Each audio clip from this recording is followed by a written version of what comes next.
Alors, me voici de retour pour continuer ce petit, tutoriel. Zig Vulcan. Alors, donc on s'était laissé où on avait, créé notre swap chain et donc la swap chain, on peut dire en fait que c'est un petit peu, hein, un petit peu, et ben, les images physiques qui vont être affichées à l'utilisateur.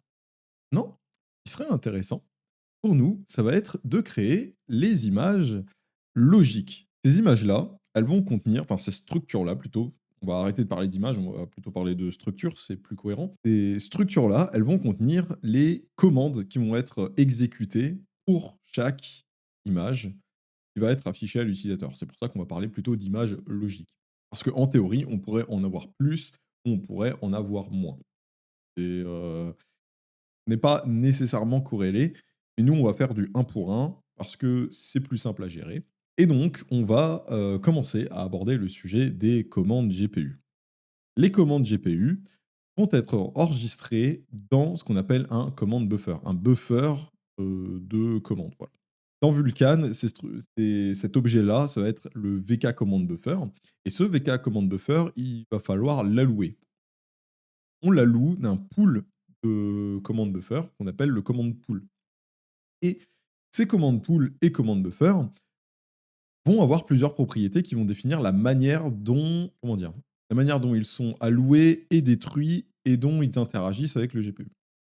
Autre spécificité, dans le cas du multithreading, et cette spécificité est très importante, on va rentrer dedans plus tard, pas dans cette vidéo, mais on ne peut, enfin, plutôt, un command pool et les commandes buffer associés ne peuvent être utilisés que par un seul thread à la fois. C'est-à-dire que lorsqu'on va réaliser du multithreading, on voudra avoir un command pool par thread, au minimum. Donc, on va créer une nouvelle structure qu'on va mettre au-dessus. On va appeler ça frame pour image. Et donc, chaque frame qui va être associé à une image de la swap chain va contenir une commande pool qui sera propre et un command buffer. Pareil, sera propre.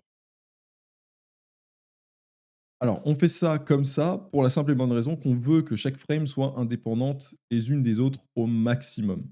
Ça va aider dans le multithreading, ça va aider dans la gestion bah, justement du trading, c'est-à-dire que si une frame n'est pas terminée ou est en cours d'exécution, on veut au maximum découper les choses pour pouvoir exécuter ou enregistrer un autre command buffer, etc., etc. Donc une fois, qu'on a ces informations de base, on va pouvoir créer 2 fonctions. Le init, bien évidemment, qui va envoyer le frame et on va avoir le pubfn init qui va envoyer rien du tout et le dinit, on veut le self.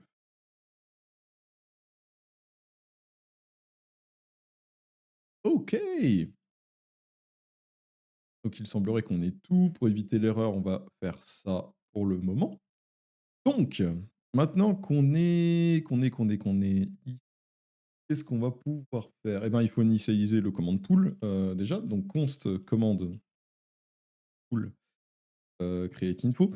Donc normalement, tout ce qui va être fait dans cette vidéo ne devrait absolument pas sortir de ce qui a déjà été fait.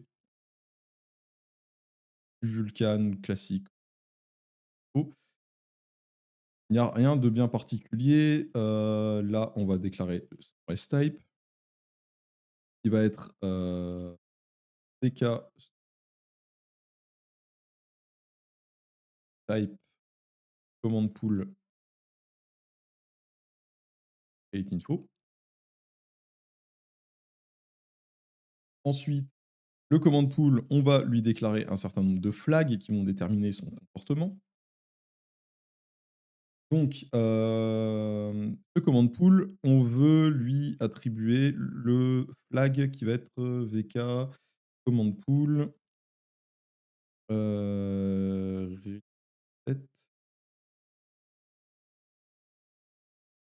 commande buffer. Je crois que c'est ça et juste pour compléter ça, ensuite expliquer ce qu'est ce flag, à quoi il sert. Hem, le QFamily, oui, il faut ajouter le QFamily donc Q oui, si, c'est ça. QFamily est un E, family index, ici. Voilà.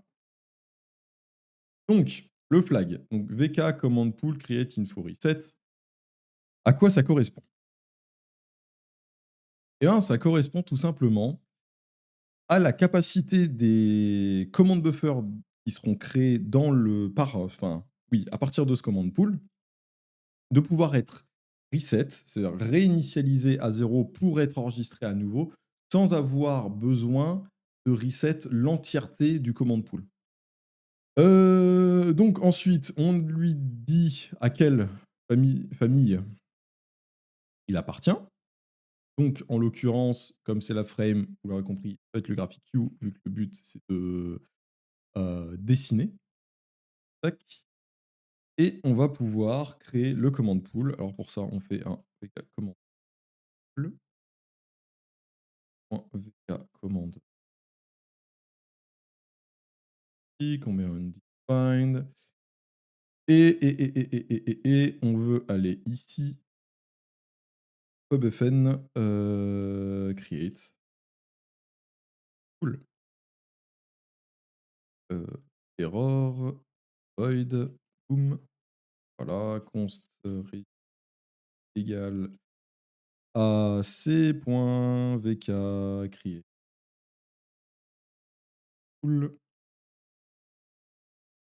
boom et try check result. Ça va se montrer grave. Et donc on va copier ça ici, paramètres à leur place. Voilà. En vrai, je devrais faire ça en amont. C'est pas très intéressant à regarder. Mais dans tous les cas, peut-être que je couperai ça au montage. Du coup, vk.create, command pool. Si on veut catch l'erreur, si jamais ça évidemment, c'est une erreur qui est, comment dire? En l'occurrence, comme, c'est le command pool d'une frame, c'est le type d'erreur qui le programme devrait planter si jamais on a une telle erreur. Enfin, planter. On devrait fermer le programme avec une belle erreur pour l'utilisateur en lui disant: «Il y a eu un souci». En principe. Que c'est, on a besoin de ce command pool, sinon on peut rien faire. Donc échec, de la création. Création, hop, afficher, ouais, voilà. Les paramètres, je ne les sais plus. Donc ça va être le device logique, hein, bien sûr, pas le device physique. On passe le device, on passe les infos. Donc ça va être commande pool info. Faut passer, je ne dis pas de bêtises. Ah, c'est un pointeur. Allocateur, ça va être nul et ensuite le commande pool. Donc nul et le commande pool. On le passe comme ceci et on passe l'adresse. Normalement, j'ai rien oublié. Hein. On fait un rdiffer en cas d'erreur parce qu'après on va allouer le commande differ. Donc on fait un c.vk destroy, pool avec le même device, le command pool tout court.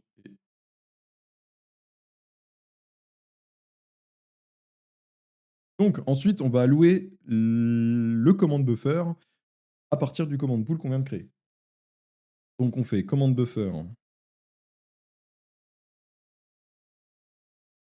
allocate, allocate info. On pourrait même appeler ça info, mais on va rester très explicite. VK command buffer allocate info. Voilà. Toujours le S-type, ça ne change pas et ça ne changera jamais, même si honnêtement, c'était pas nécessaire. En vrai, si, parce que l'API est et comme je l'ai expliqué, ça permet, plein de trucs et ça permet des extensions, hein. J'ai déjà expliqué à quoi ça servait le S-type, allocate command buffer, je vais pas le refaire ici. Donc le S-type, c'est bon, on doit évidemment définir à partir de quelle commande pool on veut. Alors, le paramètre ne veut pas apparaître. Quasiment sûr qu'il sait pas. Donc le command pool à partir duquel on veut allouer le command buffer. Le niveau du command buffer. Alors, le niveau du command buffer, c'est un peu bizarre dit comme ça. Mais command buffer level primary. Je vais expliquer ce que c'est. En fait, il y a deux types de command buffer. Il y a les command buffer primaires et les command buffer secondaires. Les command buffer primaires, ce sont des command buffer classiques. Il n'y a pas besoin de vous casser la tête avec ça. C'est juste des structures dans lesquelles on va pouvoir injecter nos instructions pour le GPU. Maintenant, les commandes buffer secondaires, en fait, ce sont des sous-structures des commandes buffer primaires. Oui, c'est moi et je vous fais cette petit enregistrement parce que je me suis rendu compte en fait au montage, tout simplement que mes explications sur les secondary command buffer, les commandes buffer secondaires, n'étaient pas très claires et largement incomplets. Donc, je vais les réexpliquer en mieux. Du coup, un command buffer secondaire, enfin les commandes buffer secondaires, à quoi ça sert? En fait, on va plutôt utiliser les commandes buffer secondaires pour sous-diviser nos draw calls quand on en a énormément. Je prends un exemple. Dans un moteur typique, on va avoir par exemple des shadow pass, on va avoir un gbuffer, on va avoir un forward pass, on va avoir une multitude, on va dire, de choses à dessiner à l'écran, que ce soit l'interface, que ce soit les ombres, peut-être l'interface de debug, le terrain, etc., etc., etc. Et en fait, toutes ces choses-là vont nécessiter des draw calls qui vont être indépendants les uns des autres. Quand on fait un moteur, en général, on veut regrouper le plus de trucs dans un seul draw call. Mais c'est pas toujours possible. Typiquement, les ombres, on peut pas. Enfin, c'est pas qu'on peut pas. Mais c'est assez compliqué de regrouper les ombres, ce qu'on appelle le shadowing, et le dessin du terrain dans un seul draw call. En général, on va avoir deux draw calls différents. On va d'abord avoir le draw call du terrain et ensuite le draw call du shadow. Mais les secondary command buffer, les command buffer secondaires, en fait, vont nous permettre de pouvoir prendre une scène et de pouvoir sous-diviser les draw calls en plusieurs draw calls. Donc, par exemple, si on a 3000 objets différents qui vont, je sais pas, au hasard, allez, on coupe la poire en deux, ça fait 1500 draw calls différents. Et ben, on peut se dire, ok, on va profiter du multithreading. On va créer, par exemple, on a 4 cœurs disponibles qui ne font rien en théorie. Et ben, ces 1500 draw calls qu'on va enregistrer, on va les enregistrer sur des threads différents grâce à des secondary command buffer en parallèle. Et ça, c'est tout à fait possible. Et ensuite, tous ces command buffers secondaires qu'on va enregistrer en parallèle, ils vont être réorganisés dans le command buffer primaire pour être exécutés. J'espère que cette explication sera un peu plus claire. Du coup, je peux rajouter conséquence à ça. Dernière petite chose, la conséquence de ce que je viens d'expliquer, en fait, c'est que les secondary command buffer ne sont pas très utiles quand on a peu de draw call. C'est vraiment très utile quand il y a énormément de draw calls qui sont exécutés et du coup qui sont enregistrés et du coup on voudrait enregistrer tous ces draw calls en parallèle. Donc, commande buffer count, commande buffer count, et là le nombre de commandes buffer qu'on va mettre à parce qu'on ne veut qu'un seul commande buffer. Évidemment, on pourrait allouer plusieurs commandes buffer, genre 5. Et du coup, dans ce cas-là, il faudrait ici faire un tableau. Donc, ensuite, bah, on va allouer notre commande buffer, hein, var commande. J'allais écrire 2 fois commande buffer. Buffer undefined et faut qu'on crée encore une fonction ici. Donc allocate,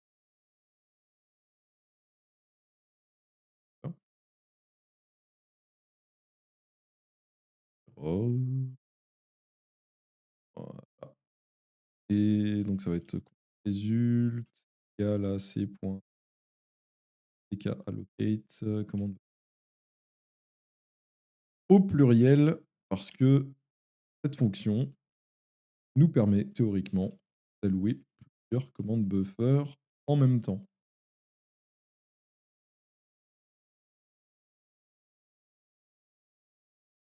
Et étrangement, il tac, et voilà. Notamment parce qu'on va utiliser ça pour, allouer nos commandes buffer, notamment quand on va faire, on va créer nos commandes buffer, mais pour la compute spécifiquement. Hop, donc vk allocate commande buffer 2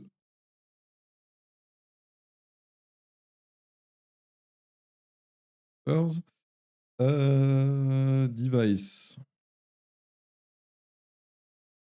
ou le commande buffer info, allocate info. Ensuite, ça va être l'allocateur. Pas du tout, j'ai rien dit. C'est le commande buffer directement. Voilà. Évidemment, on lui passe l'adresse comme toujours. Donc, on fait catch de l'erreur. Voilà. Log.r. Ah, échec de la de l'allocation. Et l'allocation du commande buffer. Buffer. Hop, any, bim bim, r. Là pareil, on return erreur, tac. Et on n'oublie pas r diffère. On n'oublie pas le r diffère. Ah non, oui, non. Alors, voilà, petite subtilité. Là, il n'y a pas de r diffère. Pourquoi? Parce que ce qu'on veut, ce n'est pas désallouer le commande buffer. On n'a pas besoin de désallouer le commande buffer. C'est ça qui est génial. Comme on utilise un pool, il suffit de détruire le command pool et automatiquement, Vulkan va désallouer les commandes buffer. C'est merveilleux, un truc qu'on n'a pas besoin de gérer. C'est rare. Profitez-en, c'est rare. Hop, donc commande pool, et commande buffer, commande buffer. Et voilà. Donc maintenant que ça c'est fait, il faut évidemment, très important, dans le dinit, détruire le command pool. Et pour ça, on va utiliser self, euh, self.command pool et le device, on va le récupérer. Device, voilà. Et on détruit le command pool, on détruit la frame. Voilà. Donc voilà, ceci complète cette vidéo qui sera extrêmement courte, mais qui va poser les fondations de la suite, où on va commencer à un petit peu construire la logique, la boucle de rendu, et donc la logique de notre programme. En tout cas, je vous souhaite une excellente journée, je vous souhaite une excellente soirée et je vous dis à très bientôt pour plus, de prise de tête. avec Vulcan.